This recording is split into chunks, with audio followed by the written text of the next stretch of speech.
Get ready for the dictation. 5 seconds. Start.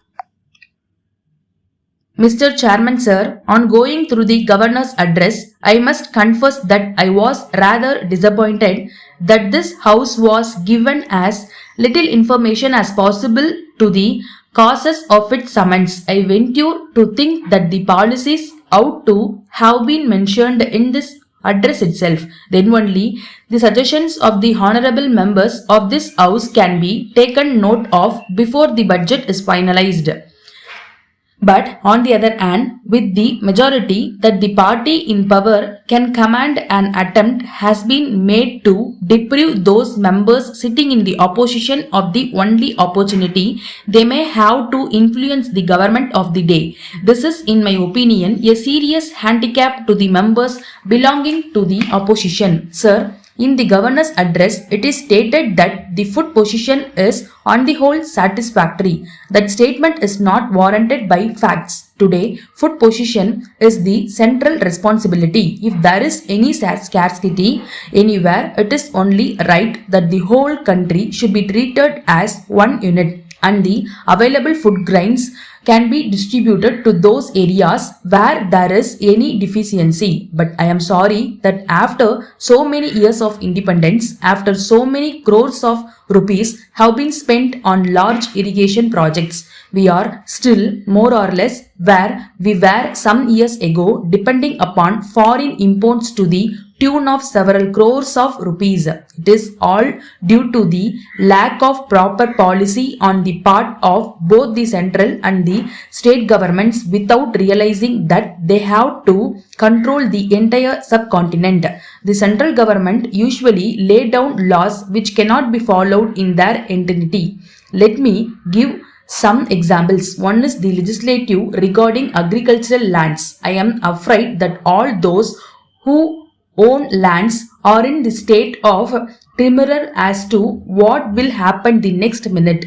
With the subcharge on land and agricultural income tax, the position of these landlords has become more and more difficult. The tensions between landlords and tenants has considerably increased.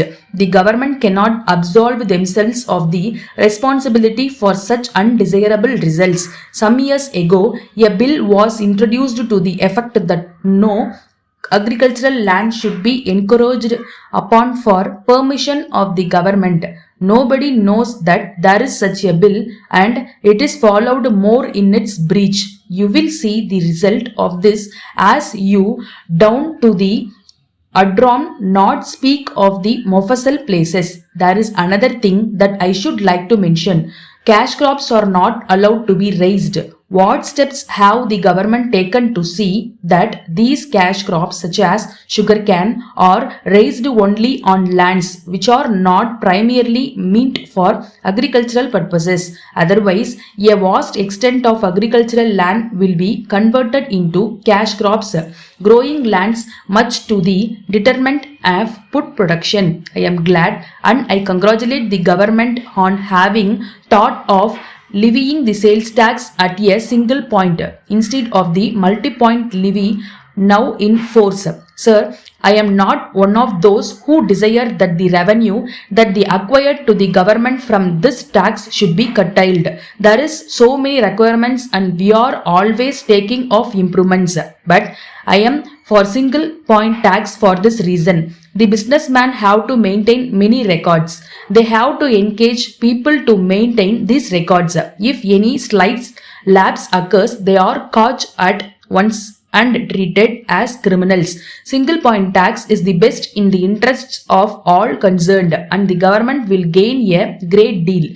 The government should see that as soon as possible they introduce the system of the levying single point sales tax. Sir, I have mentioned before in this house that the annual administration report of most of the departments of the government are released 2 or 3 years after the concerned year, consequent upon the changes that take place in the treasury bench. I feel that these reports loss of their value on account of their belated publications. I therefore suggest that in the Madras information published by the state every month some tangible information about which has been achieved and what is contemplated may be given.